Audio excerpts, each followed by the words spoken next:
The sun spilled through the dusty windows of Maple Street Diner, painting streaks of gold on the tiled floor.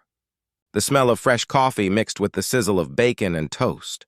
Behind the counter, Sarah, a young waitress in her late 20s, moved quickly between tables, her tired smile hiding a long night and a longer life. Her apron was worn, her sneakers scuffed, but her spirit? Still kind. Always kind. She wiped a table clean and looked at the tip jar, just a few crumpled bills and coins. Rent was due in 2 days. She sighed softly. Outside, snowflakes floated down lazily, and a gust of cold air rushed in as the door opened. A man walked in, wearing a faded army jacket, his boots covered in mud. He looked tired, the kind of tired that goes beyond sleep. He took a seat near the window, hands trembling slightly as he reached for the menu. Sarah walked over, smiling gently. "Cold day, huh?" she said, placing a cup of coffee in front of him. He nodded. "Yeah, just got back home." His voice was rough but humble. He looked at the prices on the menu, his expression changing slightly, a flicker of hesitation. Sarah noticed. She'd seen that look before. "You take your time," she said softly. "No rush." When she turned to leave, she heard him whisper, almost to himself, "Maybe just coffee's fine." Sarah's heart clenched. She knew that look, that pride, the kind that would rather go hungry than accept pity. She walked to the kitchen window and whispered to the cook, "Add a full breakfast. Eggs, toast, the works. I'll cover it." "Sarah," the cook frowned, "you already owe half your tips for rent." "I know," she said quietly. "But he's given more than any of us."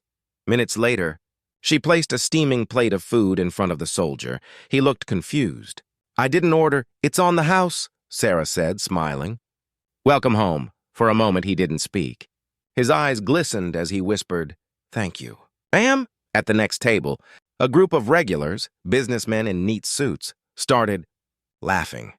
"Guess heroes don't pay for breakfast." "Now," one of them smirked. "Or maybe she's just hoping for a tip," another whispered. Sarah froze for a moment, her cheeks burning. She forced a smile, pretending not to hear. The soldier lowered his head. "I'm sorry. I didn't mean to cause trouble." She shook her head quickly. "You didn't. Some people just don't understand what real honor looks like." The laughter died down. The soldier ate quietly, and when he left, he placed a small folded note under his cup. When Sarah cleaned the table, she found it, written in shaky handwriting. "Thank you for seeing me when I felt invisible. Sergeant Daniel Hayes." First, CTA, emotional pause. Narrator's voice softens. Sometimes a small act of kindness is all it takes to remind someone they still matter. If you believe in helping without expecting anything in return, take a second to like, share, and subscribe to Kindness Valley. Because kindness always comes back. The next morning, the diner was unusually quiet. Snow glittered outside under a pale sun. Sarah poured herself coffee, her body aching from the early shift. Then, the bell above the door rang. She looked up and froze. One soldier walked in. Then another. Then another. Within seconds, the small diner was filled.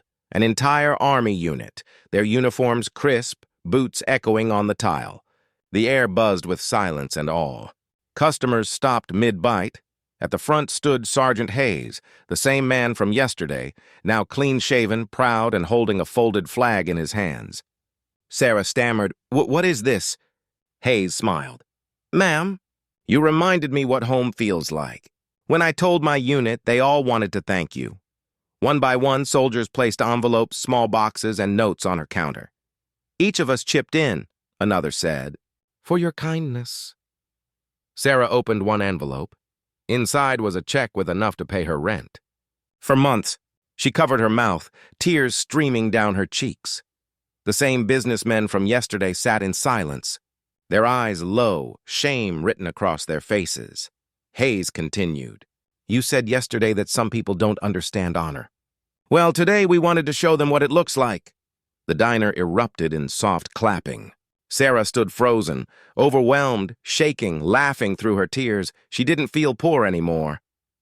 She didn't feel small. She felt seen. narrator's voice, filled with warmth.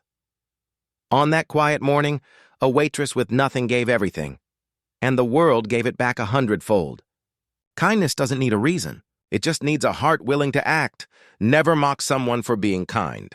Never underestimate the power of one meal, one smile, one moment of compassion. She didn't do it for attention. She did it because it was right. And that's what true heroes do, even when no one's watching. Final CTA, emotional close. Soft piano music fades in. If this story touched your heart, share it.